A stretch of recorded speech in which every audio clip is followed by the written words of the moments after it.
ini adalah satu ringkasan tentang tema ini yang dari abad dulu, abad pertama hingga sekarang ini menimbulkan banyak perdebatan ya.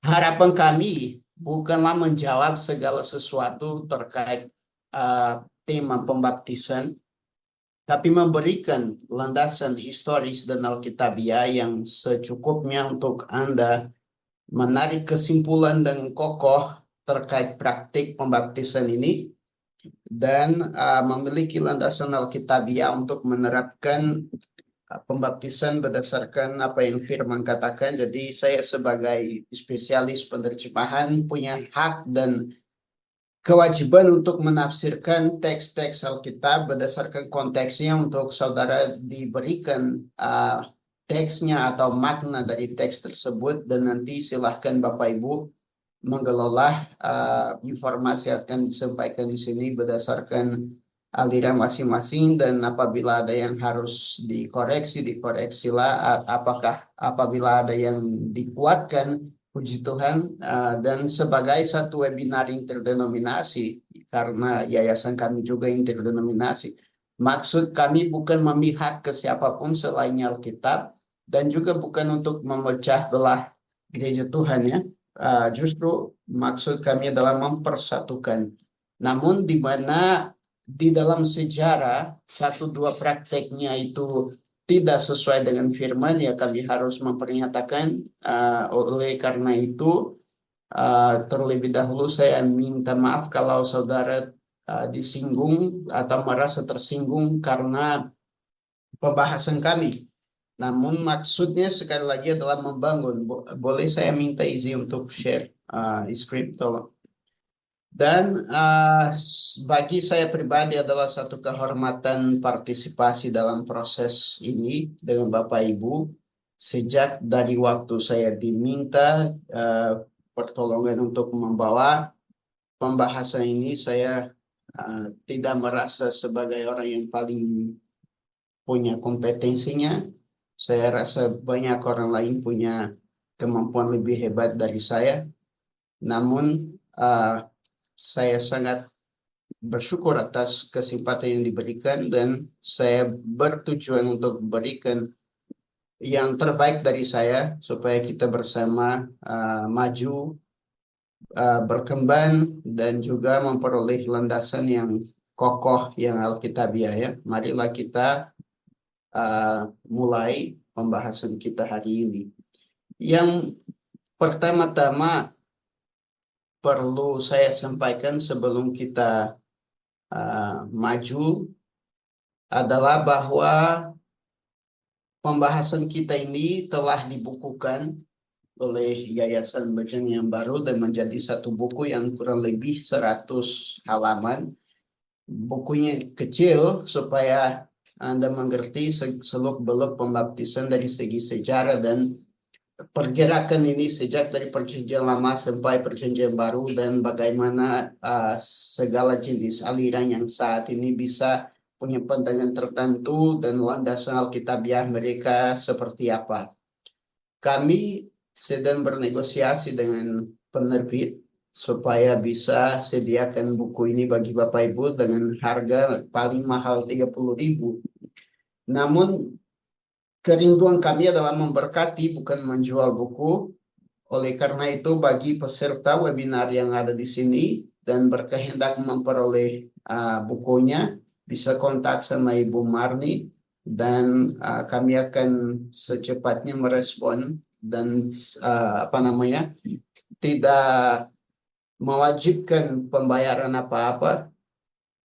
Walaupun kalau kami jual buku ini dari segi konsistensi dan materinya bisa dijual bahkan oleh harga 150.000 karena memang berat kontennya dan upaya kami adalah menyediakan konten yang memberkati jemaat dan jemaat bisa mengerti posisinya di dunia ini dari segi sejarah dan bukti akan kebenaran Injili. Oleh karena itu sekali lagi khusus bagi peserta kita di sini di webinar, buku ini akan tersedia secara gratis, maka jangan lupa hubungi Ibu Marni karena kami tidak akan tersebar kemana-mana sampai bisa punya jawaban dari penerbit, karena yang kami cari adalah suatu penerbit yang bisa berikan kami penerbitan ini dan kami bisa distribusikan dengan cuma-cuma bagi semua orang yang merindukan mengerti lebih lanjut. Ya, terima kasih dan kami lanjut untuk pembahasan kami yang hari ini seperti saya bilang merupakan satu ringkasan dari buku tersebut.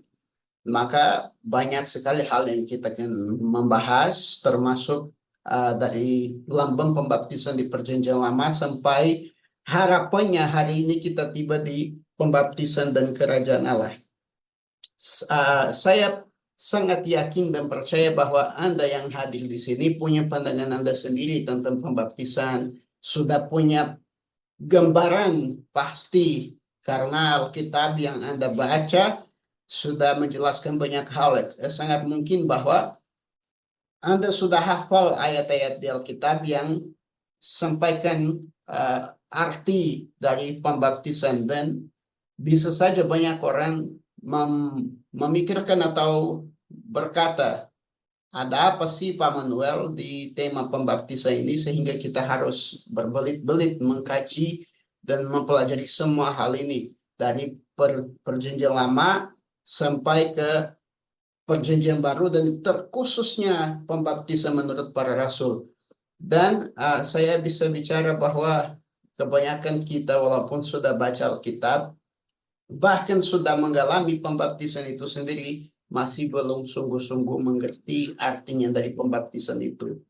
Apalagi ketika dilihat banyak orang yang hubungkan kasat mata pembaptisan dengan sunat ya. Dan ternyata tidak segampang seperti itu untuk kita transfer makna dari satu upacara rohani ke yang lain karena ada unsur yang tidak tergenapi di Perjanjian Lama yang sudah lengkap, sudah sempurna di Perjanjian Baru. Maka mari kita lanjut dan mengetahui bahwa memang dalam Perjanjian Lama, Bapak Ibu, kami seakan-akan dapat satu gambaran terpecah di dalamnya tentang beberapa upacara yang masih berlaku atau tidak berlaku kepada orang Kristen, namun maknanya tersebut ditransfer kepada satu dua hal yang kami laksanakan.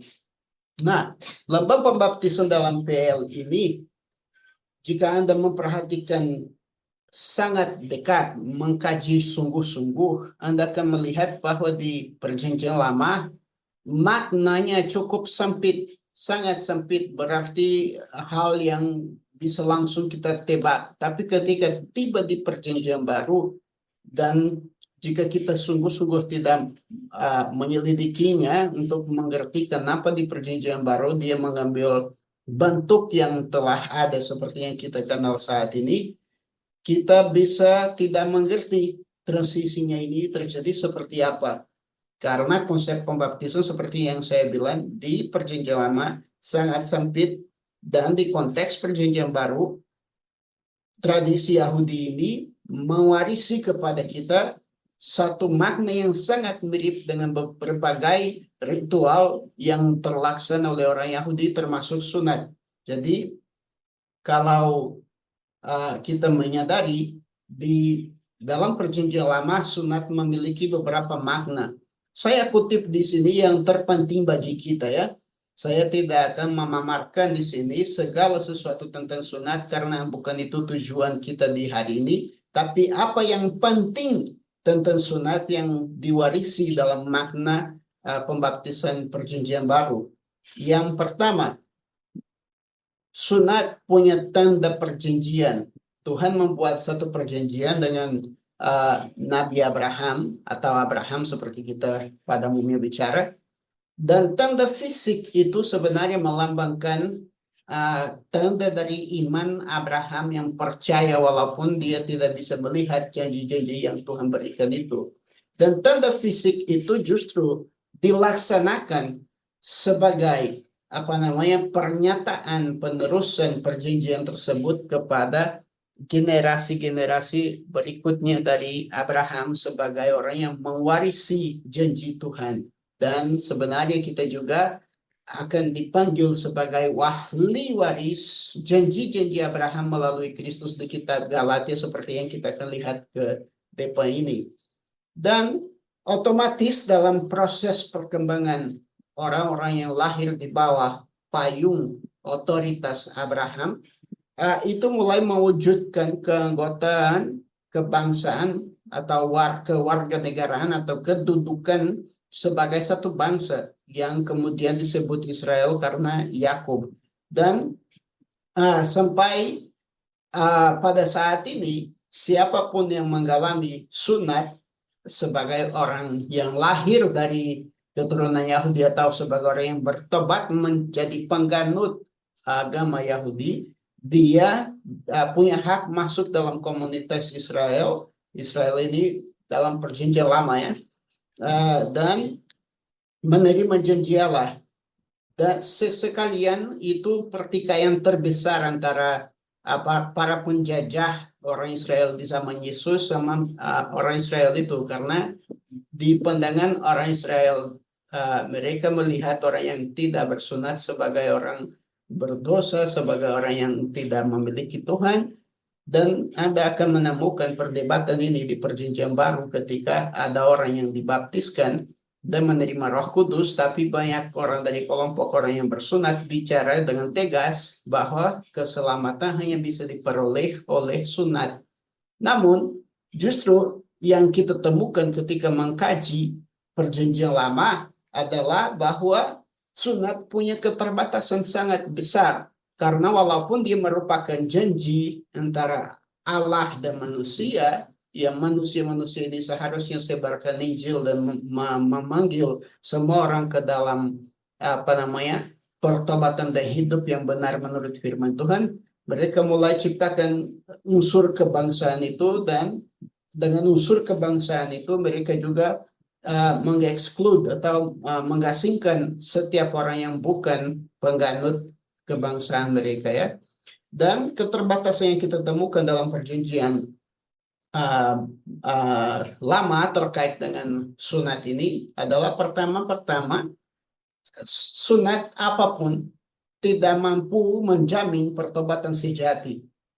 Jika Anda pikir bahwa sunat di zaman lalu menjamin keselamatan, jadi mungkin Anda sedang baca Alkitab dengan lompat-lompat, karena di Keluaran saja satu generasi yang sudah disunat mati selama 40 tahun, mereka mati justru karena walaupun tersunat mereka tidak punya hati yang bertobat, tidak punya kelahiran baru, dan mereka secara jasmani tidak menghasilkan perubahan batin yang membuat umat taat kepada Allah. Oleh karena itu kelemahan ini membatasi tindakan sunat.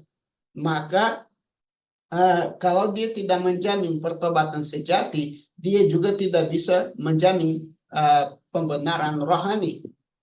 Karena pembenaran rohani terjadi atau terlaksana melalui hati dan bukan melalui tanda fisik saja, tapi hati yang pertama-tama ditemukan di hadapan Tuhan sebagai hati yang bertobat seperti Abraham. Firman bilang bahwa karena dia percaya maka Tuhan menganggap dia benar. Sebelum adanya sunat dia sudah dianggap benar karena dia percaya. Dan itu keterbatasan. Kita bisa sunatkan anak kecil, tapi itu tidak menjamin bahwa hatinya akan menjadi taat atau setia kepada Tuhan, atau dia akan memiliki perubahan rohani di dalam batinnya. Sedemikian juga sunat justru ketika tidak disertai pertobatan dan hidup yang benar menurut hukum Tuhan menjadi penghukuman bagi orang itu, menjadi tanda bahwa dia layak dihakimi dan bahkan dibuat ke neraka seperti benih Korah di pertikaian di padang gurun ya.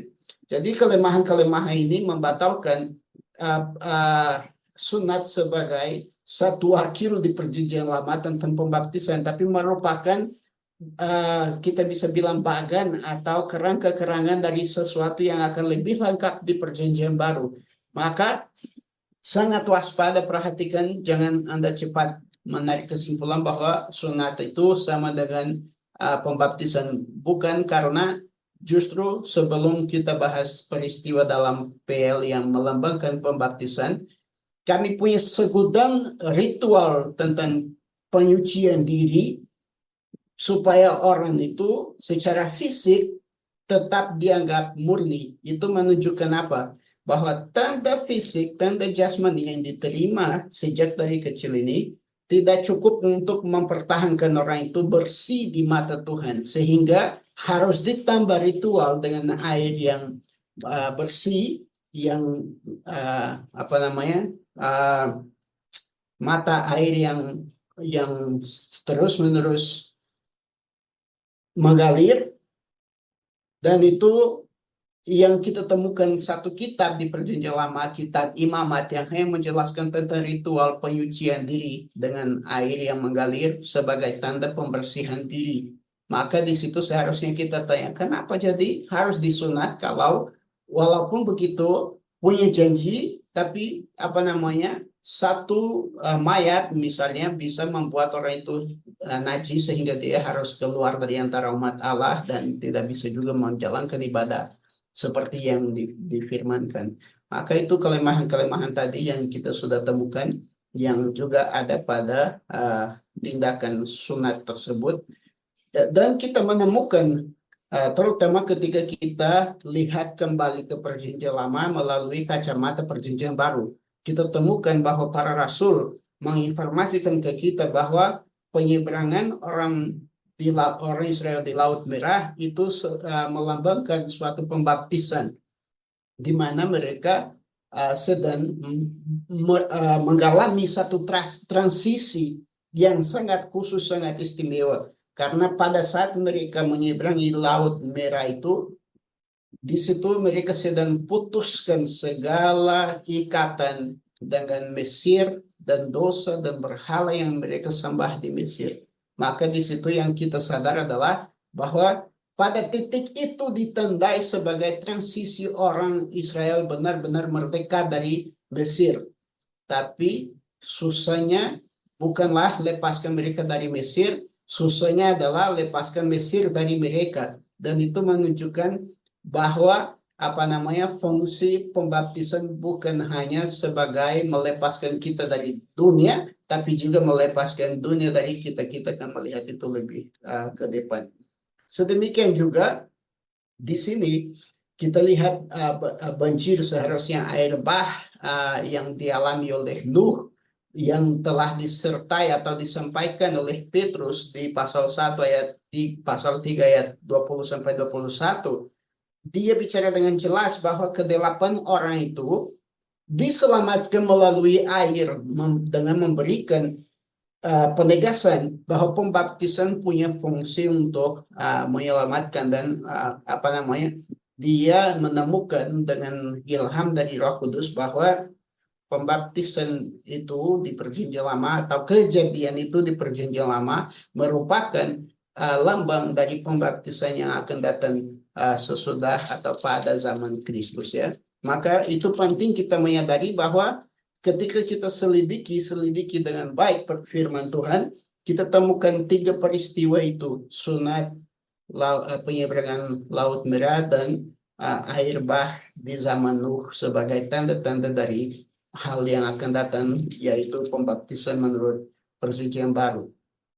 Dengan apa namanya, kita harus sadar bahwa masing-masing lambang tersebut memiliki keterbatasan, karena mereka hanya lambang, bukanlah tindakan itu sendiri. Maka mereka memiliki keterbatasan kontekstual tersendiri dan keterbatasan artinya tersendiri.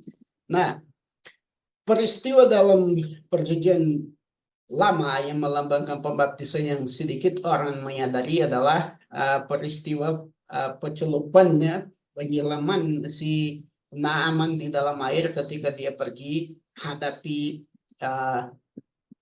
raja orang Israel dan minta untuk disembuhkan dari kusta. Dan kemudian nabi di zaman itu, Nabi Elisa kalau saya tidak salah, karena saya selalu bingung antara dua nama itu, sangat mirip, Elisa dan Elia, ya.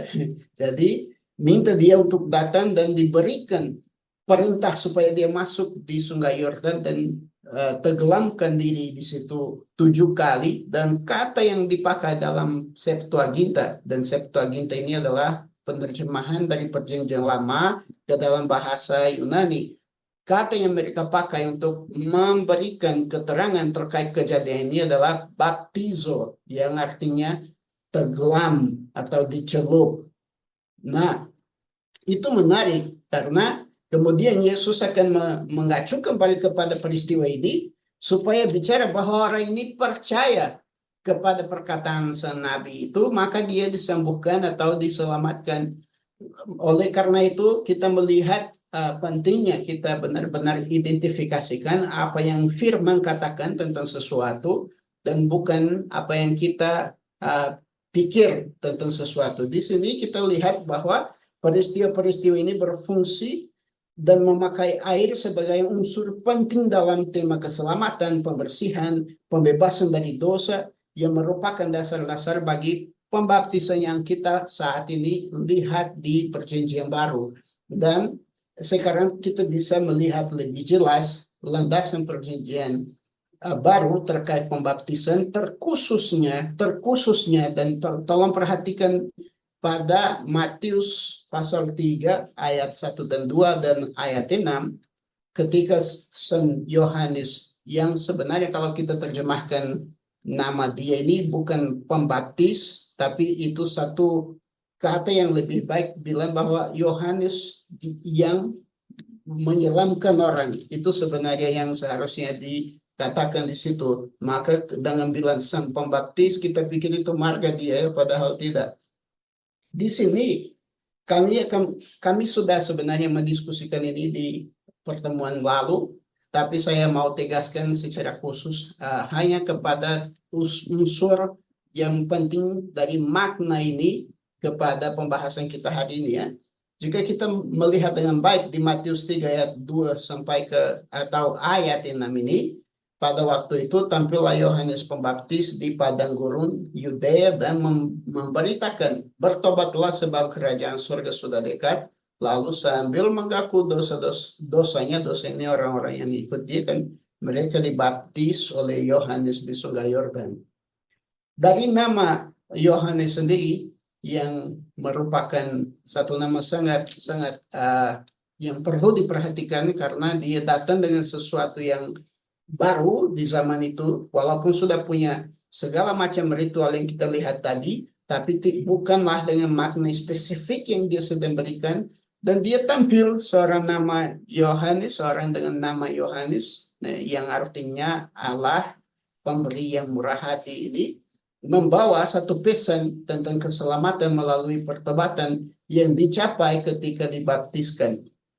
Ini penting amat bagi kita sadar, punya kesadaran penuh bahwa sungguh-sungguh kata baptizen yang ada di situ ketika bilang Yohanes sang pembaptis adalah kata baptizen dari bahasa Yunani, merupakan sumber dari kata baptis atau baptisan yang kita punya dalam bahasa Indonesia ini, punya makna sangat jelas, mencelupkan, merendam atau menyelamkan. Terutama ini dipakai dulu ketika punya misalnya baju dan mereka mau warnai baju ini, mereka celup atau tenggelamkan baju itu di dalam satu ember yang punya pewarna dan sampai dia masuk total dan memiliki warna yang ada pada air tersebut.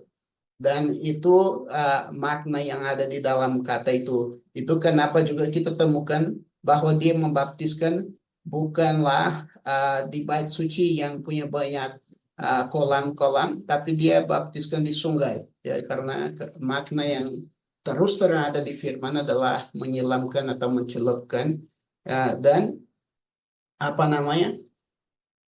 dia memberikan satu pesan sangat unik yang sampai sekarang ada perdebatan besar bahwa adalah bahwa tindakan pembaptisan ini merupakan satu tindakan untuk pembersihan diri dari dosa. Dan banyak orang akan bertanya, apakah pembaptisan menyelamatkan atau iman yang menyelamatkan? Di dalam firman Tuhan kita temukan bahwa dua hal itu tidak bisa dipisahkan. Kita sudah mengkaji kemarin khusus di Markus pasal 16 dan semua kitab Injil menunjukkan bahwa mulainya dari Yohanes Pembaptis, pembaptisan ini justru merupakan tanda eksternal terkait hal yang terjadi di dalam hati. Itu kenapa ketika orang-orang datang ke dia, dia tidak langsung baptiskan, dia bicara, "Hai kamu keturunan ular beludak, siapa yang mengajarkan kamu keluar dari murka Allah?" Dan dia suruh mereka berikan buah pertobatan, itu Matius 3 ayat 8, supaya kemudian dibaptiskan. Kenapa? Karena pembaptisan adalah tahap berikut dari apa yang terjadi sebelumnya, iman dan pertobatan, percaya dan bertobat baru kemudian dibaptiskan. Maka hal itu bukan hal yang terpisah, unsur-unsur yang terpisah yang membatalkan satu sama lain, tapi membutuhkan dan saling membutuhkan, saling berkaitan, dan perlu terjadi seperti itu supaya diadakan penghapusan, pembersihan dari dosa. Nah, itu yang kami bilang sebagai pintu kerajaan surga. Orang yang tidak bertobat tidak bisa dibaptiskan, dan orang yang dibaptiskan tanpa bertobat tidak ada gunanya.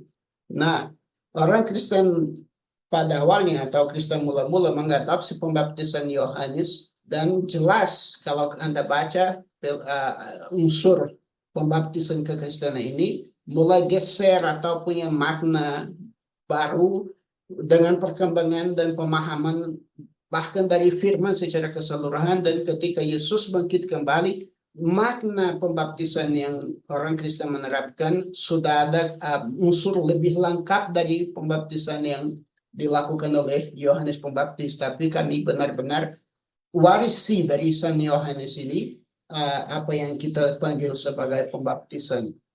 Dan Yohanes melakukan pembaptisan dia dalam konteks bahwa Mesias, atau yang dia bilang yang lebih berkuasa akan datang, dan dia sedang baptiskan orang-orang untuk sama dengan dia mengharapkan kedatangan kerajaan surga secara fisik. Ketika kita lihat ke kisah para rasul, kita melihat bahwa unsur ini tidak hilang ketika para rasul juga membaptiskan orang. Hari ini kita membaptiskan orang yang tidak peduli kalau Yesus datang besok atau tidak datang sama sekali. Saya ingat saya ada di satu konferensi bersama beberapa pendeta, dan saya bicara, sampai jumpa, kalau kita tidak melihat lagi, saling melihat lagi, kalau kita tidak berjumpa lagi, kita berjumpa di surga. Kebanyakan orang di situ bicara, wah, bagaimana itu tidak bisa, urusan surga itu nanti, urusan dunia ini di sini. Dan mereka mulai tegur aku seakan-akan aku sudah bicara sesuatu yang berdosa. Kenapa? Karena saat ini bagi banyak orang di dalam jemaat, surga itu sesuatu yang tidak diinginkan. Tapi pembaptisan ada dalam Alkitab sebagai syarat untuk masuk surga, dan mereka berharap Yesus datang di zaman mereka. Ketika mereka dibaptiskan, banyak orang menjual segala kepemilikannya supaya ketika mereka mengalami tindakan pembaptisan, mereka jual segala miliknya, bahkan mengasingkan diri untuk hidup dalam puasa dan doa, karena mereka paham bahwa Yesus akan datang kembali di zaman mereka. Dan saat ini kita sedang mengalami satu namanya pembaptisan hanya sebagai catatan bahwa orang itu masuk di dalam satu gereja atau denominasi tertentu. Maka kita perlu kembalikan makna eskatologis ke dalam pertobatan kita, dan mempersiapkan diri untuk menghadapi Tuhan. Dan pesan Yohanes itu tidak berubah ketika Yesus mulai bertanya. Dia bilang bertobatlah. Yesus juga sesudah dibaptiskan dan mulai baptiskan orang, dia bilang bertobatlah karena kerajaan surga sudah dekat. Itu tidak boleh hilang. Maka pembaptisan adalah puncak dari pemahaman orang itu terhadap pesan Injil yang benar. Dan saat ini sayangnya banyak orang hanya dibaptiskan karena tiba usia, karena orang tua yang perintahkan, atau karena dia merasa orang lain lakukan, kenapa dia tidak lakukan, ya. Nah, umat Kristen mula-mula memahami Yohanes sebagai pelopor berdasarkan nubuatan Maliaki seperti yang saya sudah jelaskan ya. Mereka melihat Yohanes sebagai orang yang mengawali atau mempersiapkan jalan kepada Tuhan Yesus. Dan kemudian dia sendiri akan mengakui hal itu ketika dia bicara di kitab Yohanes ayat pasal 1 ayat 30 sampai 33. Dialah yang kumaksud ketika kukatakan, kemudian daripadaku akan datang seorang yang telah mendahului aku, sebab dia telah ada sebelum aku. Dan kemudian Anda terus baca bahwa dia terima satu ilham, dan inilah perbedaan paling besar antara pembaptisan Yohanes sama semua ritual penyucian diri sebelum dia, karena dia terima satu perintah dari Tuhan untuk mengadakan satu jenis pembaptisan yang fokus adalah pada pertobatan, pengampunan dosa, dan harapan akan kedatangan seorang Mesias yang akan memberikan kita Roh Kudus sebagai materai keselamatan itu. Sebelum dia, tidak ada yang pernah lakukan ritual apapun atau pembaptisan apapun dengan maksud menerima kembali roh Allah atau bertobat karena Mesias telah tiba. Dia menerima perintah tersebut dan dia bicara bahwa secara khusus di zaman Yesus dia juga sedang baptiskan supaya suatu ketika melalui pembaptisannya itu Roh Kudus mempernyatakan siapakah Sang Mesias yang dia bilang yang lebih berkuasa daripadaku itu. Dan yang lebih kuasa daripadanya itu adalah Yesus. Ketika dia melihat Yesus, dia bilang, saya tidak bisa membaptiskan engkau, malah engkau yang harus baptiskan aku. Tapi mereka harus lakukan itu supaya tergenapi segala sesuatu yang telah difirmankan oleh Tuhan. Dan melalui pembaptisan Yohanes itu, Yesus dipernyatakan Sang Mesias dengan turunnya Roh Kudus di atas dia. Maka itu makna yang sangat khusus bagi pembaptisan Yohanes Pembaptis. Makna sangat khusus, tapi kemudian diteruskan di dalam Kisah Para Rasul, bahwa semua orang yang dibaptiskan diwajibkan menerima Roh Kudus, karena itu yang janji yang diberikan Tuhan. Kami akan lihat itu ke depannya.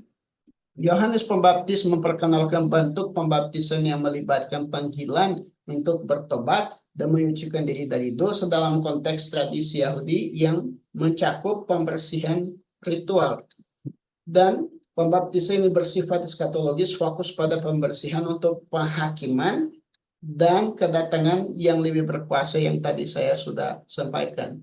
Yang membedakan dia dari semua yang lainnya adalah justru fokus kepada Kristus itu, dan bagaimana mereka tidak hanya sekedar membersihkan, tapi menyuruh orang untuk bertobat dan benar-benar punya hidup yang baru di dalam Tuhan ya, karena dianggap ketika orang dibaptis melalui Yohanes itu mereka bukan sekedar sedang masuk ke air, tapi sedang benar-benar menerima satu keadaan baru di hadapan Tuhan ya. Mereka sedang memperbaiki diri dengan Tuhan.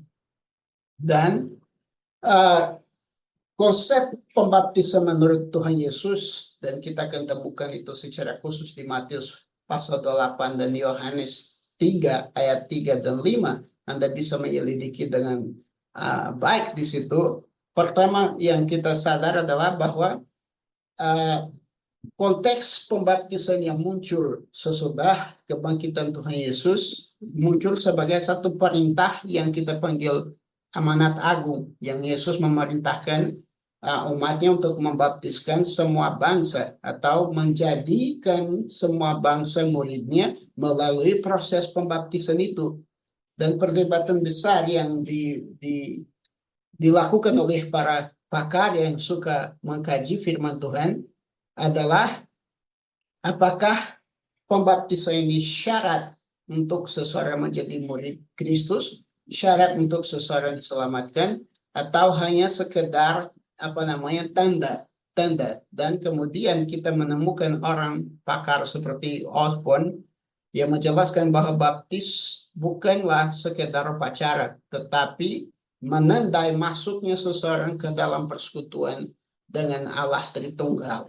Dan jelas saya suka satu ayat di Kisah Para Rasul ketika orang-orang 12 orang dibaptiskan hanya atas nama Tuhan Yesus dan mereka tidak terima Roh Kudus. Paulus harus mempernyatakan Injil ke mereka lagi dan tumpang tangan di atas mereka supaya mereka langkah menerima Roh Kudus ya.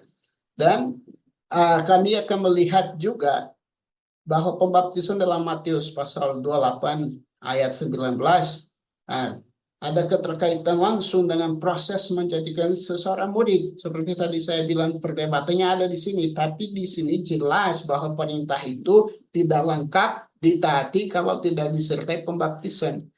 Dan Newman, seorang pakar penerjemahan dan penafsir Alkitab, dia bicara atau menunjukkan bahwa kata kerja membaptis adalah bagian dari perintah utama memuridkan, menjadikan murid, yang menegaskan bahwa baptisan merupakan cara konkret untuk menggenapi perintah pemuridan Yesus. Dan Carson menekan bahwa pembaptisan adalah respon dari orang yang telah bertobat dan beriman, menunjukkan bahwa dalam tindakan pemuridan, tanggapan orang yang beriman adalah pembaptisan. Maka di sini batal semua perdebatan orang ketika mereka terkadang bilang percaya Tuhan tapi tidak mau dibaptiskan karena alasan banyak dan masih coba pakai firman untuk melawan firman-Nya. Tapi harus sadar bahwa perintah yang Kristus berikan ketika dia bangkit dari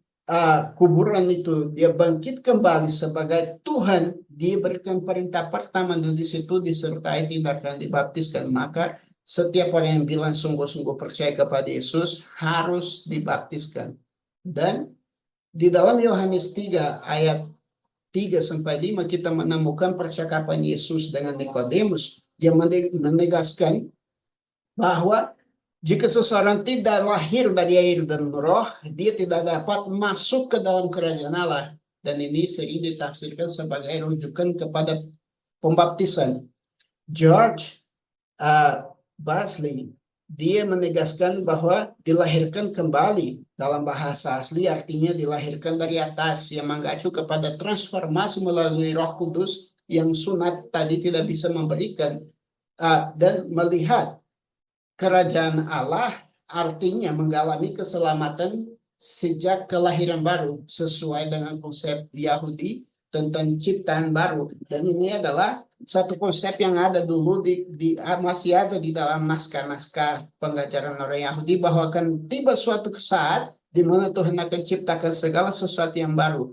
Namun mereka tidak punya kesadaran bahwa Tuhan sudah mulai menciptakan segala sesuatu yang baru sejak dari kedatangan Tuhan Yesus, mulainya dari manusia. Setiap manusia yang bertobat dan dibaptiskan, dia menjadi manusia baru, yang tidak dilahirkan menurut kedagingan atau menurut manusia secara jasmani, tapi dilahirkan melalui air dan roh, yang artinya melalui kuasa Allah dan iman yang diberikan melalui firman-Nya. Dan Ramsey menegaskan bahwa air merujuk pada pembaptisan dan roh pada kelahiran baru sebagai simbol penting atau tanda penting dalam tradisi Yahudi dan Kristen awal. Perlu saya berikan keterangan di sini supaya Anda sadar bahwa ketika Yesus datang ke bumi ini, di zaman itu ada satu gerakan massal di dalam budaya Yahudi, orang-orang yang mencari pemurnian dan mau melepaskan diri dari Yerusalem, terutama karena sudah korup, sudah penuh dengan dosa, kecemaran, dan tidak hidup sesuai hukum Taurat. Dan mereka mulai mencari hidup yang benar menurut kuasa dan tuntunan Roh Kudus sebagai respons kepada firman Tuhan. Dan itu di zaman itu sudah umum. Simbol itu air melambangkan Roh Kudus dan bahkan juga melambangkan ritual penyucian atau pengudusan diri. Maka ketika Yohanes datang dan membawa lambang-lambang itu tidak asing kepada mereka ketika Yesus pakai lamba-lamba itu tidak asing bagi mereka maksudnya Yesus apa. Dan kemudian kami menemukan di sini, bahwa pembaptisan dalam gereja mula-mula dipahami sebagai partisipasi dalam kematian, pengkuburan, dan kebangkitan Kristus. Ini sudah sungguh-sungguh terlepas dari makna Yohanes. Jadi kita melihat tadi di Perjanjian Lama ada keterbatasan kepada sunat sebagai satu lambang dari pembaptisan, maka muncul kebutuhan untuk mencuci diri, memurnikan diri dengan air yang mengalir. Kemudian kita menemukan bahwa Yohanes sendiri datang memamerkan satu upacara rohani yang mempernyatakan kamu telah bertobat melalui mencelupkan kamu di dalam air. Ketika Kristus mati, dikuburkan dan bangkit kembali baru dan lebih lengkap.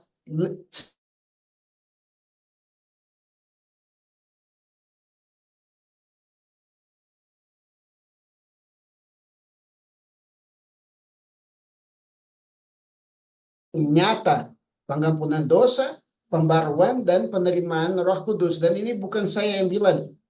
Ini kita temukan di dokumen-dokumen gereja mula-mula, di mana mereka sudah percaya seperti itu. Dan kita temukan di surat-surat para rasul bahwa ini adalah konsep yang dikandung oleh pembaptisan yang diadakan oleh orang Kristen. Baptisan menandai masuknya orang percaya ke dalam komunitas Kristen dan mulai hidup baru, kehidupan baru dalam Kristus. Sampai hari ini, Bapak Ibu, dimanapun orang Kristen dianiaya, saya tidak pernah lihat seseorang yang percaya kepada Yesus dianiaya. Saya tidak pernah melihat orang yang percaya kepada Yesus tapi beragama berbeda dianiaya. Kenapa? Karena bagi orang di luar kekristenan, kamu berhak dianiaya ketika kamu dibaptiskan. Kenapa? Mereka paham bahwa ketika kamu dibaptiskan, kamu sudah bagian dari komunitas Kristen, otomatis kamu mengasingkan diri dari komunitas yang lama, dan itu mendatangkan penganiayaan.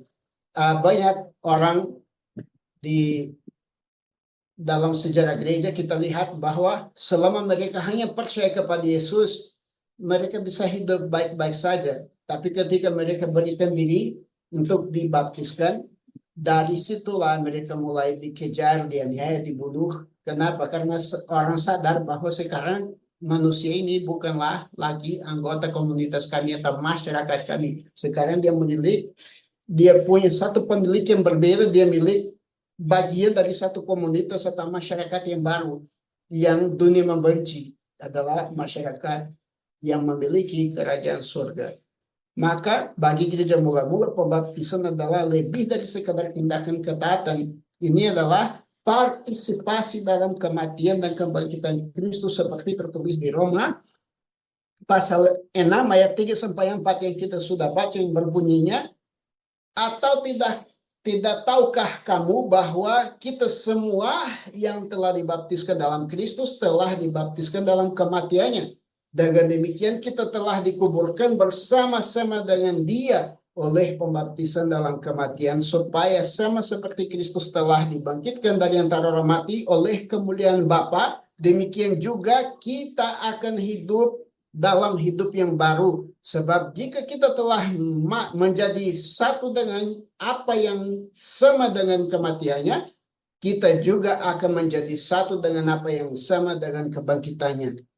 Nah, tidak dibaptis dalam konsep ini yang kita temukan bahwa orang mati bagi dosa dan hidup yang baru, dan sesudah bangkit dari air itu dia hidup, dia menerima satu kehidupan yang baru, maka tidak dibaptis bagi gereja mula-mula adalah sama dengan tidak menjadi bagian dari gereja Tuhan dan sama dengan tidak diselamatkan. Itu kenapa ada satu ucapan dalam surat-surat gereja yang mula-mula yang mereka bilang di luar gereja tidak ada keselamatan. Bukan karena gereja institusi menyelamatkan kita, tapi karena gereja adalah sekelompok atau kumpulan orang-orang percaya kepada Kristus yang telah masuk melalui pintu menjadi satu dengan Kristus melalui kematiannya, pengkuburannya, dan kebangkitannya. Maka gereja itu sendiri bukan sarana keselamatan, tapi adalah kumpulan dari orang yang sudah punya kepastian akan keselamatan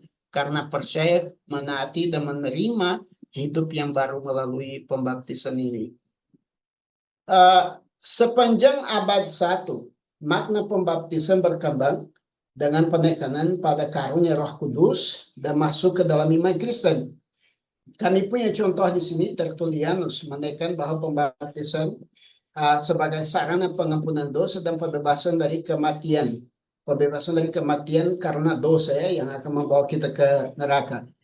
Cyprianus melihat pembaptisan sebagai kelahiran baru yang membawa pengampunan dan masuk ke dalam gereja sejati serta keselamatan. Jadi ini bapak-bapak gereja yang sudah melihat pembaptisan sebagai satu sarana, dan di situ menunjukkan bahwa mereka beritakan ke kita melalui surat-surat mereka adalah hal yang mereka terima dari para rasul. Oleh karena itu kita masuk di topik kedua kita ini adalah pembaptisan menurut para rasul ya. Kita masih ada waktu, Ibu. Masih Pak, silakan. Oke. Kalau saya sudah habis waktu, tolong kasih tahu ya, kita bisa bahas di pertemuan berikutnya. Yang penting jangan sampai saya melelahkan semua orangnya. Nah, kalau begitu kita lanjut. Pembaptisan menurut para rasul. Ini hal yang lebih lengkap menurut saya, dan penting kita lihat rahasia di balik argumen para rasul ini. Kenapa? Karena seperti yang saya sedang berusaha paparkan kepada bapak-bapak, ibu-ibu di sini, kami punya satu sejarah sejak dari zaman Perjanjian Lama. Ada satu tindakan, ada satu upacara yang terjadi yang maknanya semakin jelas sampai tiba kepada puncak di mana Yesus perintahkan kita untuk membaptiskan. Tapi sampai di keempat kitab Injil, kami belum bisa menarik kesimpulan benar tentang pembaptisan. Kenapa? Karena kitab Injil masih menceritakan masa transisi di mana gereja Tuhan masih cukup celup di dalam di mana gereja Tuhan terlalu celup, terlalu campur dengan budaya dan tradisi orang Yahudi. Dan hanya sesudah kebangkitan Tuhan Yesus, kita bisa melihat dari kisah para rasul ke surat para rasul itu sendiri, bagaimana mereka melakukan, mempercayai pembaptisan itu sudah sebagai identitas atau upacara murni dari kekristenan, terlepas dari latar belakang tadi, yang tadinya terbatas, tidak lengkap, sekarang sudah lengkap sebagai tanda yang diperintahkan oleh Kristus, diteruskan oleh para rasul, dan dilakukan oleh semua orang Kristen di dunia.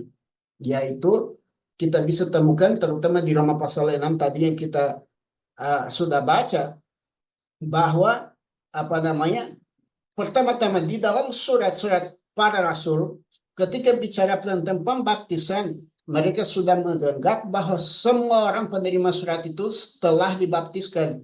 Coba saja Anda buka Ibrani pasal 1. Hal pertama yang dia bilang adalah, kita tidak akan membahas tentang pembaptisan dan hal-hal yang dasar. Kenapa? Karena dia sudah menganggap bahwa orang-orang itu alami hal-hal yang dasar itu. Dalam Roma 6, Paulus menganggap keberatan terhadap ajaran yang dia berikan ketika orang-orang menuduh dia, ketika dia bicara bahwa kita terima pembenaran oleh iman atau kita diselamatkan oleh iman saja.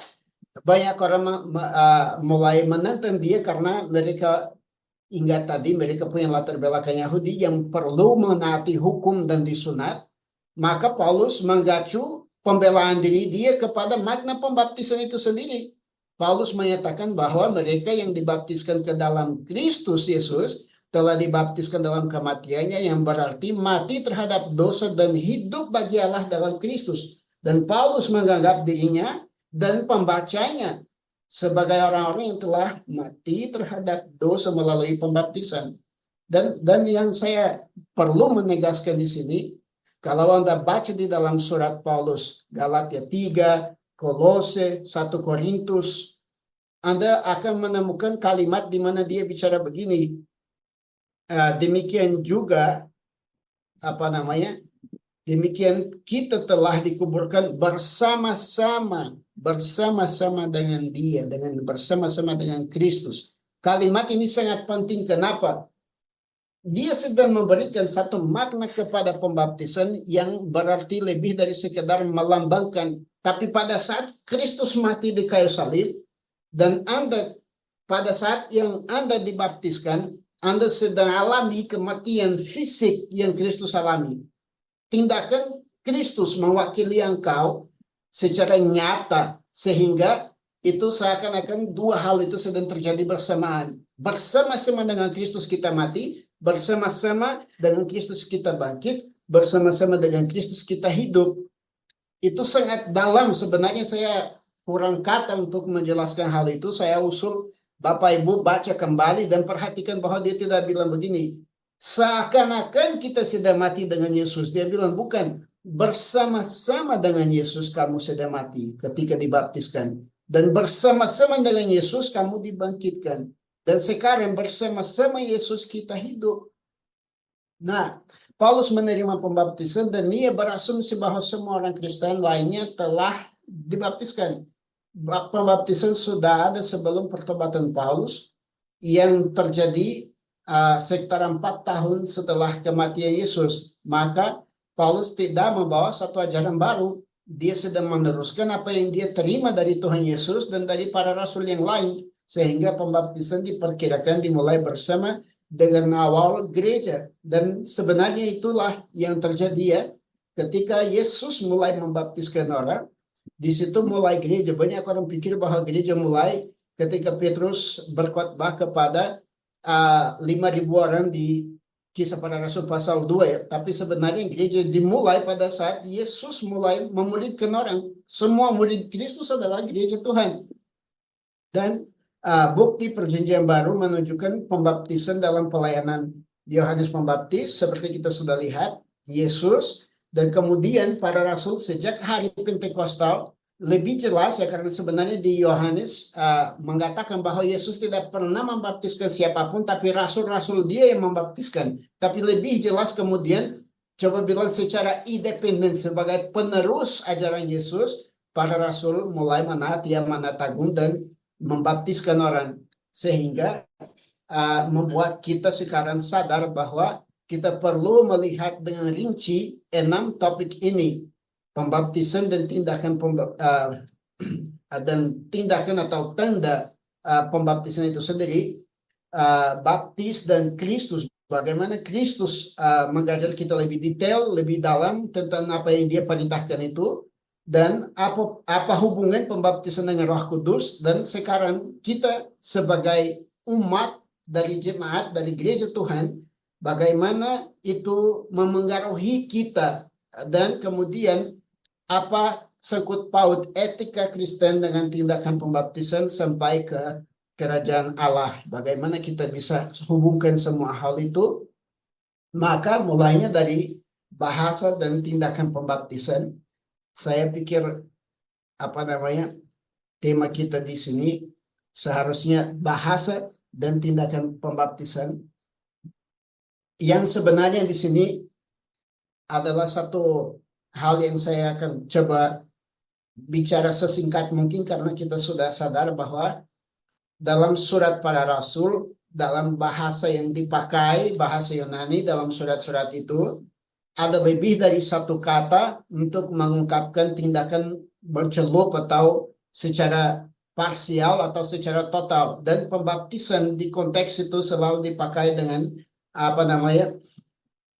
unsur total. Tapi yang perlu kita sadar di sini bahwa perintah Kristus adalah supaya kita dibaptiskan dalam nama Bapa, Anak, dan Roh Kudus. Dan kita melihat praktek para rasul membaptiskan dalam nama Yesus. Artinya apa itu? Banyak orang pikir, dan di situ mulai lahir satu gerakan orang Kristen bahkan di Indonesia sangat kuat bahwa mereka pikir bahwa pembaptisan hanya bisa diterapkan di atas atau di dalam nama Yesus. Itu karena mereka tidak mengerti artinya apa kalimat itu. Dan seperti kita bisa lihat penjabaran di sini, dalam surat-surat Paulus dan kisah para rasul, pembaptisan sering diwakili dengan dalam nama Yesus. Contoh jelas kita lihat di 1 Korintus pasal 1 ayat 12 dan 13, silahkan dicek sendiri, di mana Paulus menekan bahwa pembaptisan adalah untuk menjadi seseorang pengikut Kristus, bukan pengikut manusia lain seperti Paulus, Apolos, atau Petrus.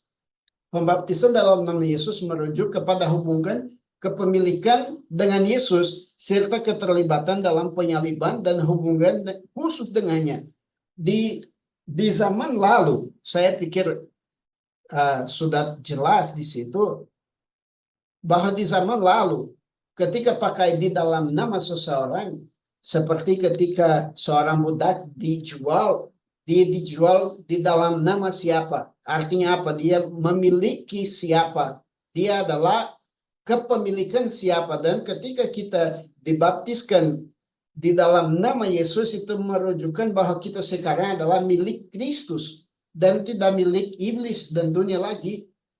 Yang sebenarnya sedang terjadi di situ adalah satu transaksi di mana kamu sedang hilang hak kepemilikan iblis dan sedang menjadi hak kepemilikan Yesus. Itu kenapa di dalam nama Yesus kalimat tersebut kita temukan di naskah-naskah kuno, di dokumen-dokumen berbisnis ya. Dan itu yang perlu kita tegaskan di sini, bahwa yang terpenting dalam tindakan pembaptisan ini adalah kalimat tersebut. Yang tidak berarti di sini adalah bahwa kamu dibaptiskan hanya di dalam nama Yesus, sehingga kamu tidak akan terima pembaptisan dalam nama Roh Kudus, dalam nama Bapa. Bukan itu artinya di sana ya. Kita harus dibaptiskan di dalam nama Bapa, Anak, dan Roh Kudus. Tapi ketika dibilang kamu telah dibaptiskan di dalam Kristus, di dalam nama Yesus, artinya kamu telah dibeli. Dan saya rasa bahwa perikop terbaik untuk jelaskan itu adalah Kolose ketika sampaikan bahwa hutang kita telah dipaku di kayu salib. Dan di perikop yang sama dia akan menjelaskan bahwa pembaptisan artinya mati bersama dengan Kristus. Nah, itu arti makna dari kalimat ini, sehingga jangan sampai kita salah lagi bahwa kebutuhan kita dibaptiskan di dalam Yesus artinya bahwa kita sedang menjadi hak kepemilikan Kristus. Dan dunia, iblis tidak bisa sentuh kita lagi. Dosa tidak bisa melepaskan kita dari Yesus. Tapi Yesus akan melepaskan kita dari segala kejahatan kita. Dan kita lihat sekali lagi di sini bahwa ada perdebatan mengenai ungkapan ini dalam bahasa Yunani dan juga Ibrani dan Aram. Karena semua tiga bahasa ini pakai ungkapan dalam nama ini. Dalam konteks Yunani, ungkapan ini estonoma berarti atas nama dan menunjukkan kepada bentuk hubungan kepemilikan seperti saya sudah jelaskan ya. Dalam konteks Ibrani, ungkapan leshem atau dalam nama ya memiliki makna yang lebih luas ya, yang bisa dipengaruhi oleh konteks untuk menentukan artinya dengan tepat.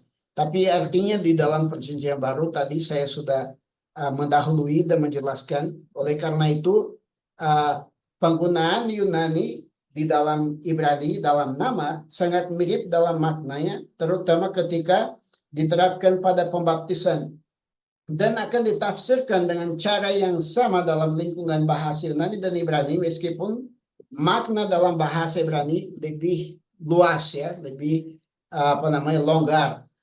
Bagi perjanjian baru, setiap kali yang bicara di dalam nama Yesus, percayalah kita sedang bicara bahwa ada di bawah otoritas Kristus sebagai hak kepemilikannya, sebagai orang yang menjadi milik Kristus. Dan di sini bisa kita tarik kesimpulan bahwa makna pembaptisan dalam nama, maksudnya pembaptisan menggabungkan membangun hubungan antara Allah Tritunggal dan yang dibaptis, yang diakui melalui pengakuan iman orang yang dibaptis itu. Artinya bahwa ada satu hubungan di transaksi itu, di mana terlibat Tuhan dan terlibat orang yang dibaptiskan sama orang yang sedang membaptiskan. Tuhan dipanggil oleh orang yang sedang membaptiskan, dan orang yang dibaptiskan panggil Tuhan juga di situ. Satu panggil sebagai penyerah orang ini, dan orang ini sebagai orang yang meminta Tuhan untuk menerimanya. Dan itu kenapa muncul ungkapan di sini, dalam nama Tuhan Yesus atau di dalam nama Tuhan Allah Tritunggal, supaya hal tersebut merujuk kepada penyerahan diri sebagai kepemilikan total bagi Tuhan, ya. Saya rasa ini sudah cukup jelas. Jika Anda mau mengerti lebih dalam tentang hal ini, sudah tersedia di buku dengan segala detail ini, di mana melambangkan menjelaskan dari rinci semua arti dari kebahasaan ini, dan kita bisa masuk ke simbolisme dan realitas pembaptisan. Pertama, kita bisa sadar bahwa pembaptisan tidak sekedar simbol.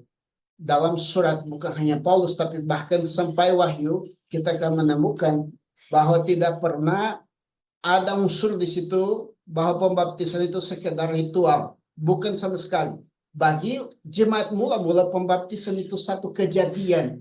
Itu satu momentum. Itu satu saat di mana ada perpisahan total. Sama seperti ketika Yesus mati di kayu salib. Ada perpisahan antara surga dan bumi. Di saat seseorang dibaptiskan, ada kejadian di mana dosa melepaskan orang itu, maut melepaskan orang itu, dan orang itu menjadi milik Kristus.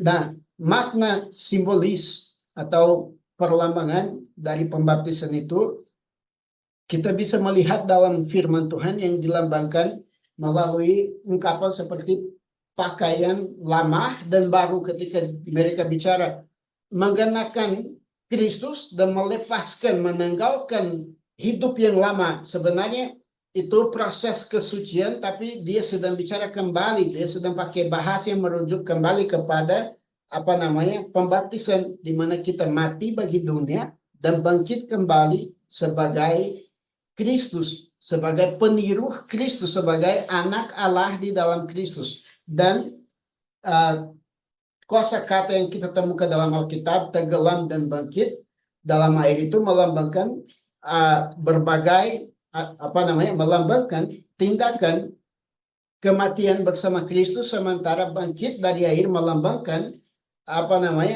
kebangkitan bersama Kristus. Dan itu sangat-sangat jelas bagi kita, dan Alkitab memberikan keterangan itu yang tidak bisa diragukan, ya. Saya pikir saya sedang tegaskan sesuatu yang Anda sudah ketahui, bahwa rujukan bahasa-bahasa itu menegaskan arti konsisten dari pembaptisan, yang bukanlah hanya sekedar ritual atau upacara Kristen untuk transisi sesuatu atau menjadikan Anda anggota denominasi tertentu, tapi menjadikan Anda anggota kerajaan Allah. Maka di situ juga sudah muncul perdebatan baru di zaman kita ini, apakah atau gereja mana yang orang ini sedang masuk ketika dia dibaptiskan. Dan kenyataannya adalah bahwa dia sedang masuk di dalam gereja Allah, terlepas dari denominasi apapun. Jika Anda telah dibaptiskan, Anda sama saya bersaudara.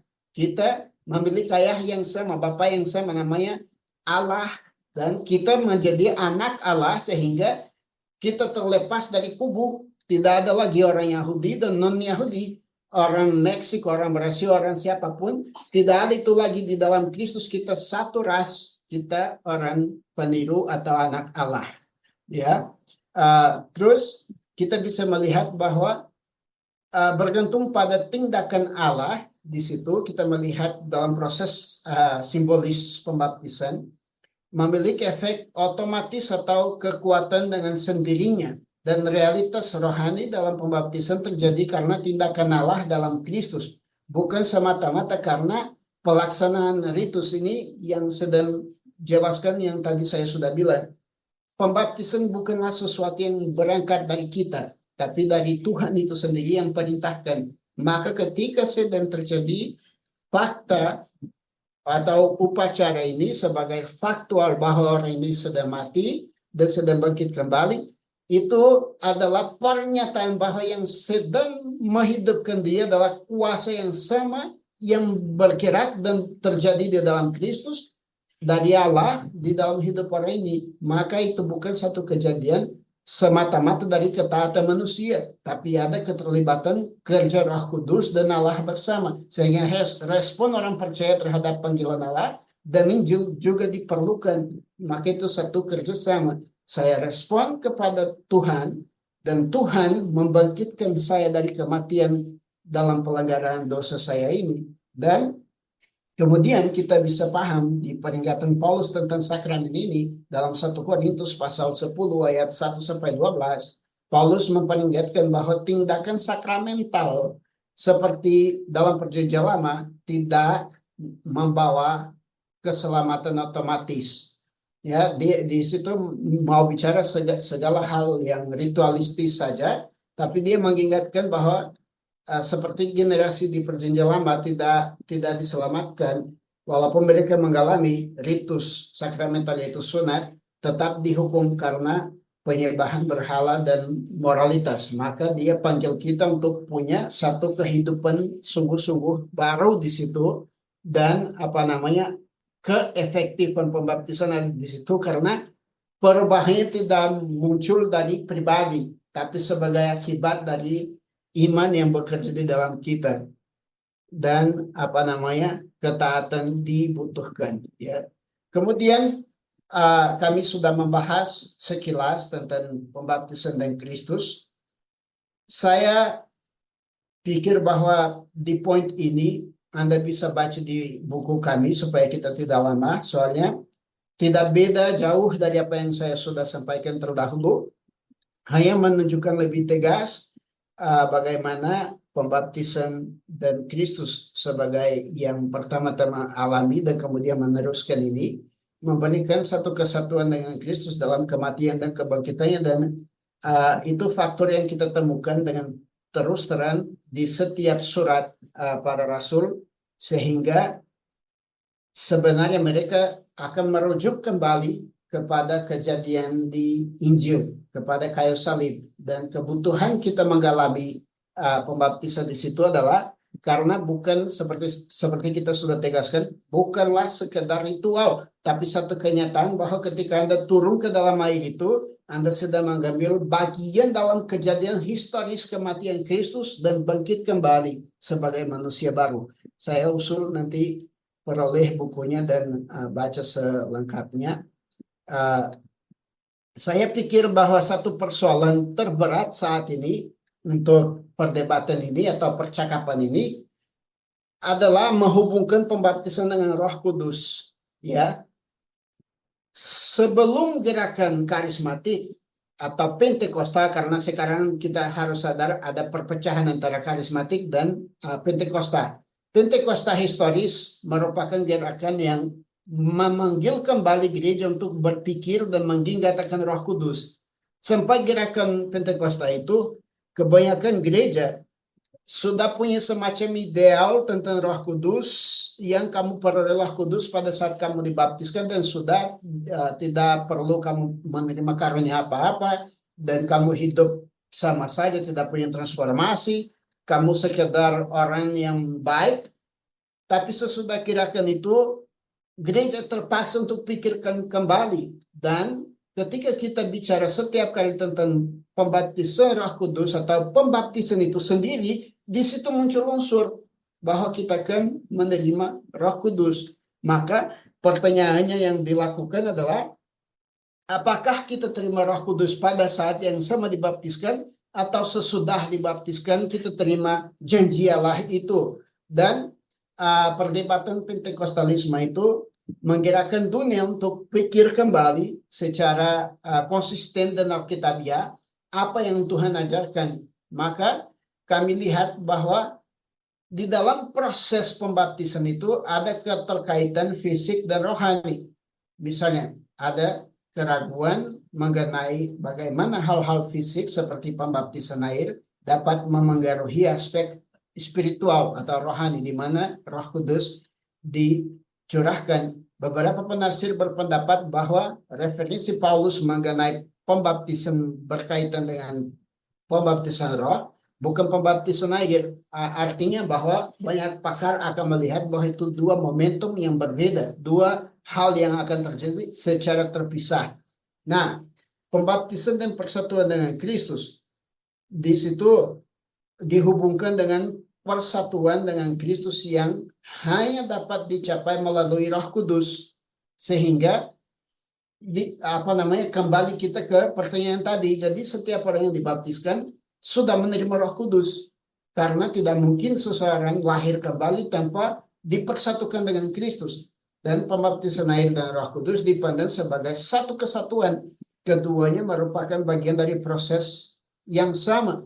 Maka pentingnya kita berpikir seperti ini dan diskusi, karena jika itu dua proses terpisah, banyak orang yang sekarang ini tidak bisa buktikan bahwa mereka telah dibaptiskan oleh Roh Kudus, maka mereka tidak punya jaminan keselamatan, karena Roh Kudus diberikan sebagai materai keselamatan dan juga tanda persekutuan kita dengan Sang Ilahi, dengan Allah, yang melalui Dia kita berseru, ya Aba dan Bapa. Dan hal yang menarik perlu saya tegaskan di sini, jika Anda dari aliran Pentakosta, jangan meragukan pengalaman Anda. Jika Anda bukan dari aliran Pentakosta, jangan meremehkan yang punya pengalaman rohani tertentu, tapi mengkaji bahwa sebenarnya kami harus akui dengan terus terang bahwa ada dua momentum berbeda. Satu hal itu kita dibaptiskan dan menerima Roh Kudus yang dibilang di Roma pasal 8 ayat 5 telah dicurahkan di dalam kita sebagai tanda keselamatan.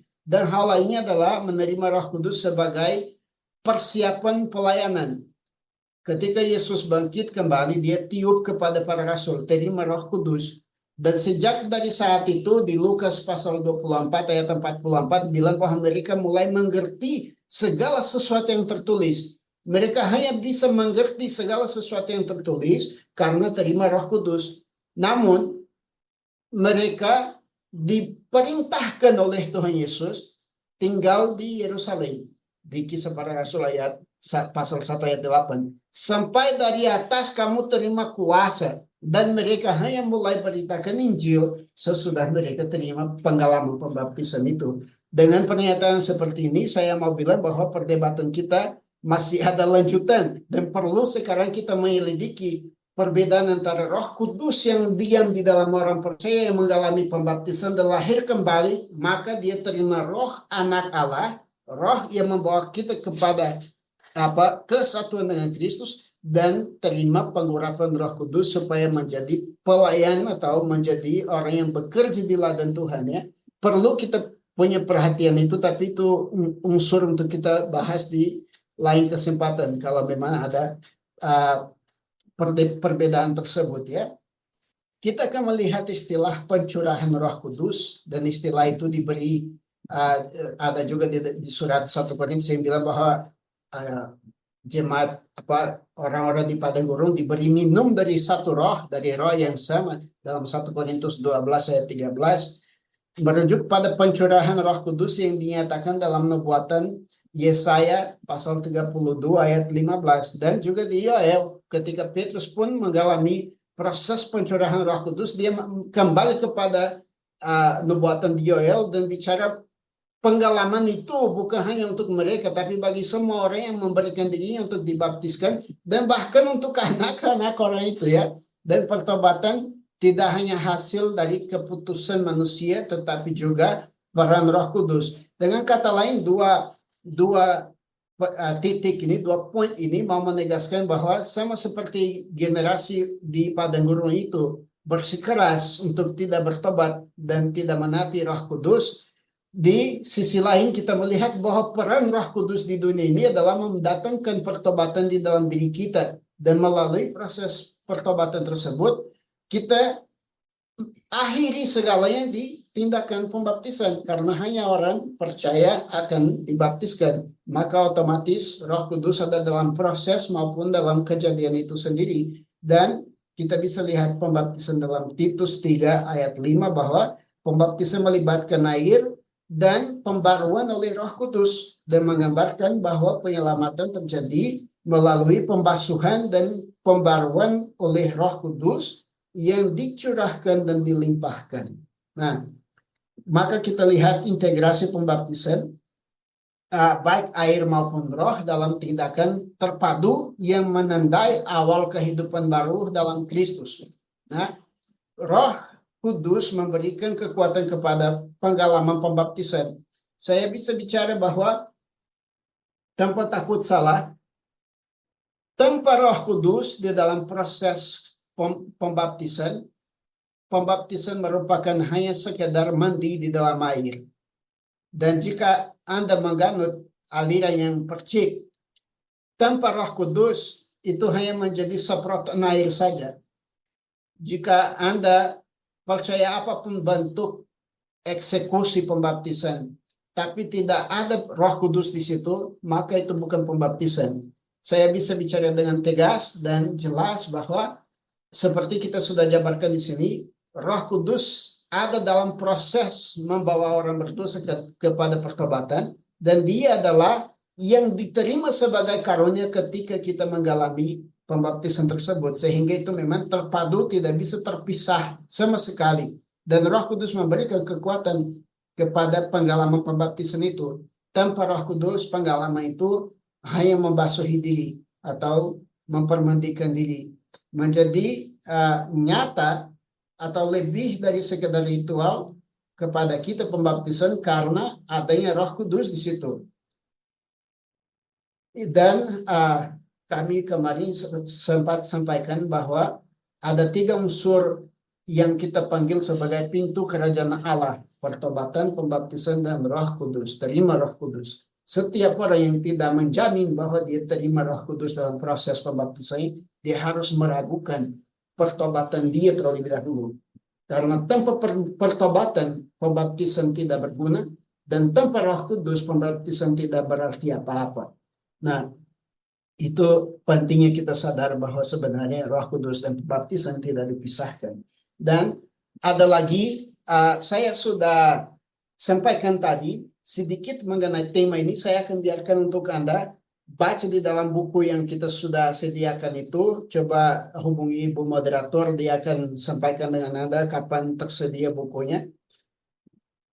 Satu hal yang perlu saya garis bawahi di sini, supaya meringkas tema ini, pertama adalah bahwa setiap kali seseorang dibaptiskan, dia menjadi anggota universal. Makanya gereja Katolik, jangan pikir bahwa ada gereja yang tidak Katolik. Semua gereja Tuhan Yesus adalah gereja Katolik. Katolik artinya universal.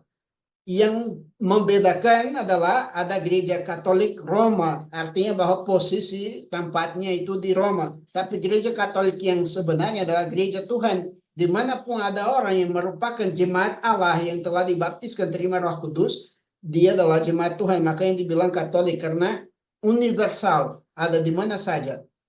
Dan dia juga anggota jemaat lokal. Dan ada satu poin di sini di mana saya sudah jelaskan tadi bahwa keperdebatan baru modern ini adalah anggota gereja mana orang itu ketika dia dibaptiskan. Pertama-tama yang harus disadari, kita anggota gereja Allah. Kita anggota gereja yang tak terlihat, dia ada di mana saja. Sehingga saya bisa bergabung sama setiap anak Allah. Walaupun dia aliran berbeda, saya tidak peduli. Kalau dia sudah lahir kembali dan ada di dalam Kristus, maka kita saudara. Maka kita punya keluarga yang sama. Dan otomatis saya juga punya gereja lokal. Saya menjadi bagian dari satu komunitas lokal. Jelas Anda bisa cek di Kisah Para Rasul ketika orang-orang di Samaria bertobat di Antioquia. Para rasul pergi di sana untuk mengecek, memastikan bahwa mereka dibaptiskan, mereka menerima Injil yang benar. Tapi kemudian para rasul balik dan mereka punya otoritas atas organisasi mereka sendiri. Gereja mereka di Antioquia punya nabi, rasul, semua kepemimpinan. Itu maksudnya bahwa mereka punya otonomi. Maka salahnya ada di sini ketika satu gereja tertentu muncul sebagai bunda semua gereja. Itu salah karena gereja hanya punya satu kepala, yaitu Yesus.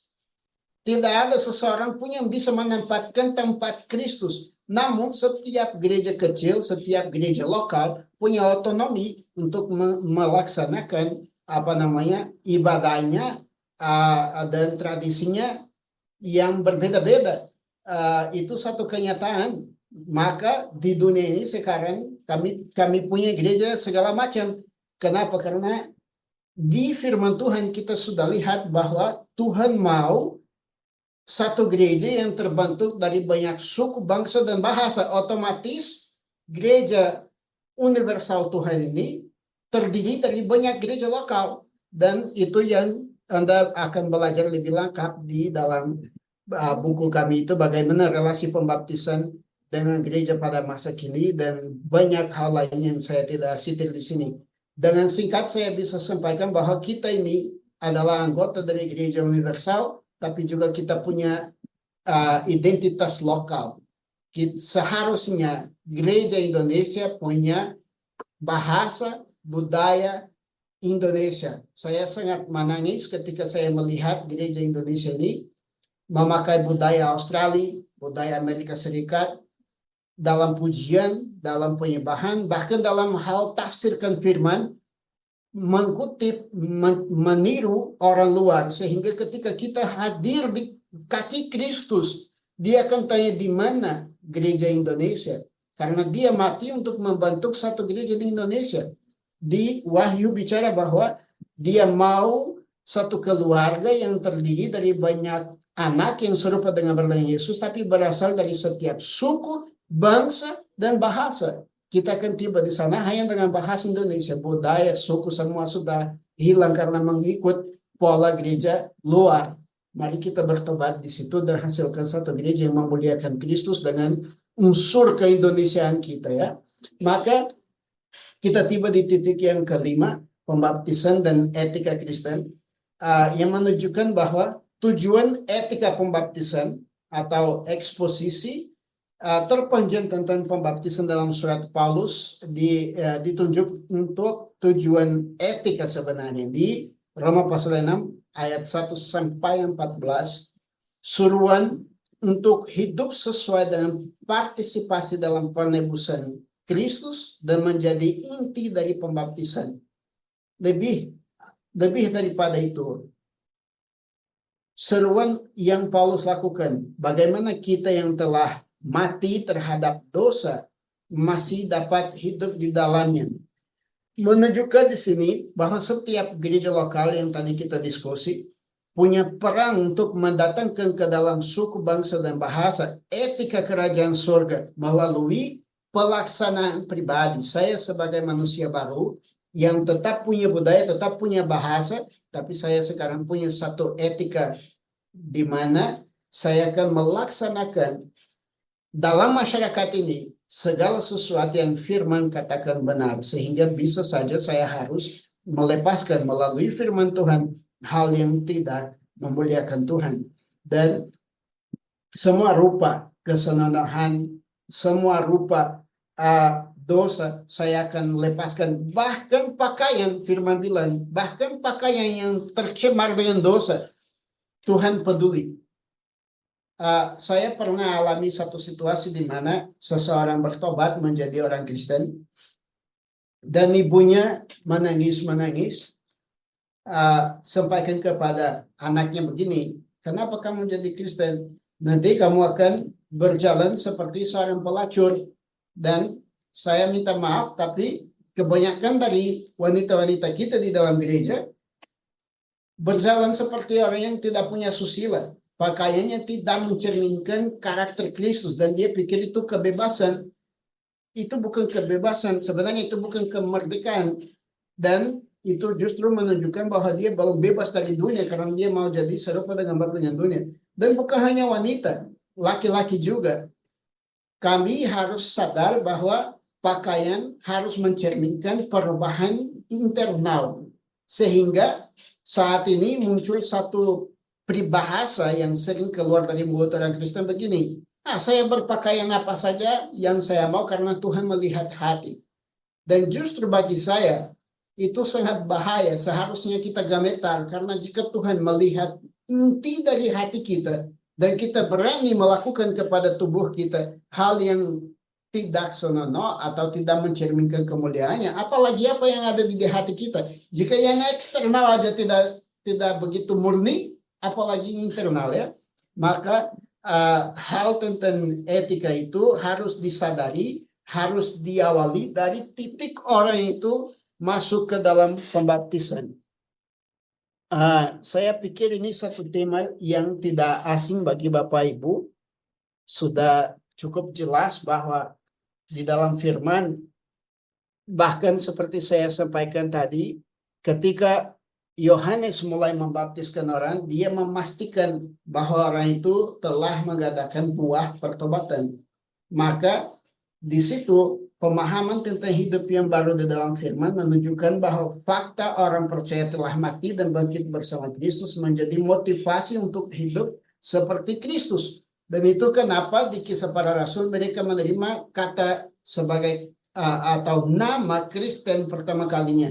Karena mereka meniru Yesus dalam segala tindakan. Satu perikop yang sangat menyentuh hati saya ketika Petrus sedang pura-pura bukan pengikut Yesus dan orang bilang, kamu pasti pengikut Yesus karena kamu datang dari wilayah yang dia datang, kamu bicara seperti dia dan kamu berpakaian seperti dia.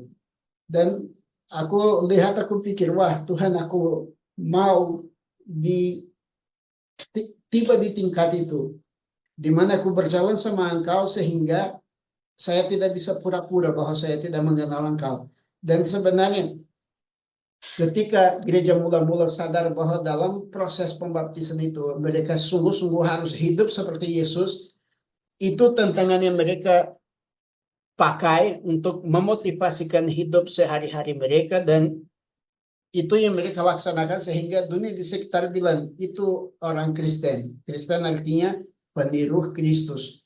Dan orang percaya dia diajak untuk mematikan apa saja yang duniawi, sehingga di firman bilang bahwa persahabatan dengan dunia adalah permusuhan dengan Allah. Itu menunjukkan kepada kita bahwa kita diajak atau diperintahkan untuk kenakan sifat yang baru, termasuk belas kasihan dan kasih. Dan bukanlah kasih dan belas kasihan seperti dunia ini ya. Kemudian juga kita lihat hubungan antara pembaptisan dan hidup yang baru. Saya rasa itu sangat jelas etika. Saya bisa meringkas tema ini dengan ceritakan satu kesaksian dari Tom Holland. Tom Holland, dia seorang ateis pada waktu itu, saya belum tahu kalau dia sudah percaya. Tapi dia mulai menyelidiki asal-usul kekristenan. Dan dia pergi ke kota-kota kuno, mencari sumber-sumber sejarah terkuno tentang kekristenan. Dia di akhir tiba pada satu kesimpulan bahwa dunia yang kita punya saat ini bukanlah dunia yang sama kalau tidak ada kekristenan. Dan dia sadar bahwa semua ajaran tentang pembaptisan dan etika Kristen yang mendasari hak asasi manusia. Semua hal yang saat ini dianggap sebagai hak asasi manusia tidak punya akar kepada hal lain selain Alkitab. Dan dia kaget lihat bagaimana pengaruh dari surat-surat para rasul terhadap dunia. Sehingga dunia saat ini, mau tidak mau, mereka harus sadar bahwa tingkat tertinggi etika dan moral di dunia ini ada tertulis di dalam Alkitab. Dan tanpa Alkitab, tanpa latar belakang kekristenan yang menyebarkan kasih, pengampunan, belas kasihan, dan segala macam hal lain sebagai prinsip terhadap orang yang tertindas, pembebasan, kemerdekaan, bahkan perbudakan di dunia ini diberhentikan melalui gerakan kekristenan yang melawan perbudakan. Dari situ kita bisa lihat pengaruh etika bagi orang yang melaksanakan pembaptisan dengan sungguh-sungguh dan mengerti bahwa sesudah itu dia harus punya hidup yang baru.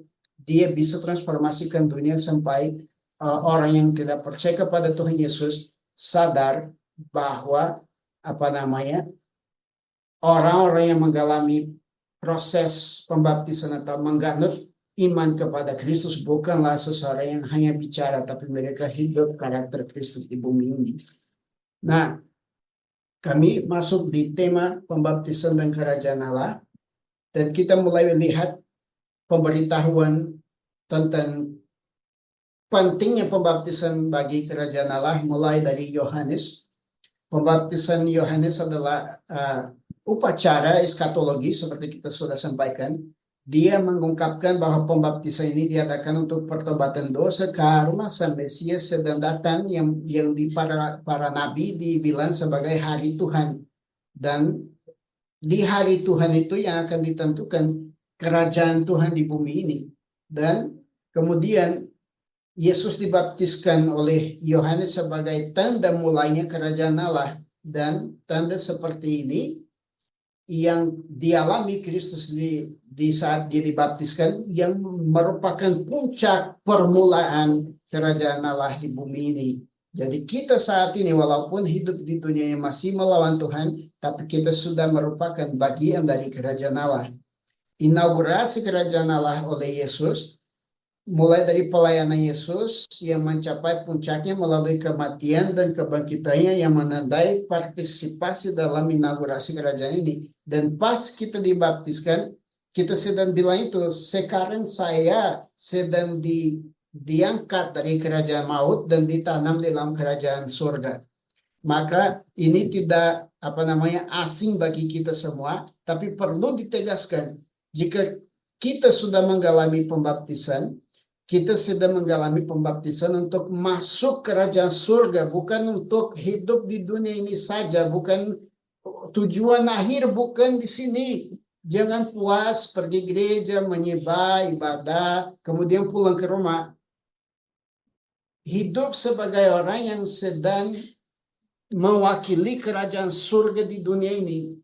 Seperti di titik terakhir kita ini bilang, baptisan Kristen dipahami sebagai partisipasi dalam kematian dan kebangkitan Yesus dan memungkinkan orang percaya hidup dalam zaman baru, bukan besok, bukan hanya ketika Yesus datang kembali, tapi sekarang ini kita sudah hidup di dalam kerajaan Allah, seperti Paulus menggambarkan dengan istilah penciptaan baru. Jika ada orang di dalam Kristus, dia adalah ciptaan baru. Dunia ini lama, daging tubuh ini yang kita masih hidup di dalamnya lama, tapi di dalam kita ada kepastian Roh Kudus yang sedang membarui kita dan mempernyatakan bahwa kita sudah manusia baru. Bukan kita akan menjadi manusia baru, kita sudah. Maka kepentingan kita tahu urusan kita terberat sekarang ini adalah hidup di dunia yang berdosa sebagai orang kudus yang mewakili kekudusan Tuhan Allah Bapa seperti di surga. Kita dipanggil melalui tindakan pembaptisan untuk memuliakan Tuhan dalam hidup kekudusan sama seperti Yesus. Dan bukan seperti orang yang tidak memiliki kerajaan surga, tapi sebagai orang yang sudah merupakan bagian dari kerajaan. Maka di 1 Korintus pasal 5, 2 Korintus pasal 5 ayat 17 yang tadi ada perikop, ada kutipan ini, kita dipanggil bersama dengan Paulus sebagai duta kerajaan Allah, duta Allah, utusan-utusan Allah. Kenapa kita utusan Allah? Karena kita ini anggota kerajaan Allah. Kita di dunia ini hanya sebagai utusan Dia, sebagai duta kerajaannya untuk mempernyatakan ke dunia bahwa Kristus telah menang dan Dia mau dan Dia punya hak atas segala sesuatu di sini, dan semua orang yang tidak bertakwa kepada Dia adalah lawannya. Dan kasihan sekali manusia yang lawan Allah, ya, tidak bisa menang. kehidupan Kristen dianggap sebagai ziarah menuju kerajaan yang disempurnakan, dimulai dari kebangkitan terakhir.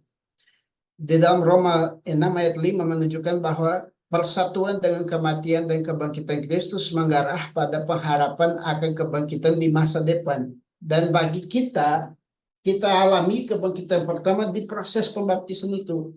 Di akhirat itu akan menjadi kenyataan betul-betul di mana kita akan ditransformasikan. Itu kenapa Paulus menulis di 1 Korintus pasal 15 bahwa tidak semua kita yang akan mati, tapi semuanya akan ditransformasikan.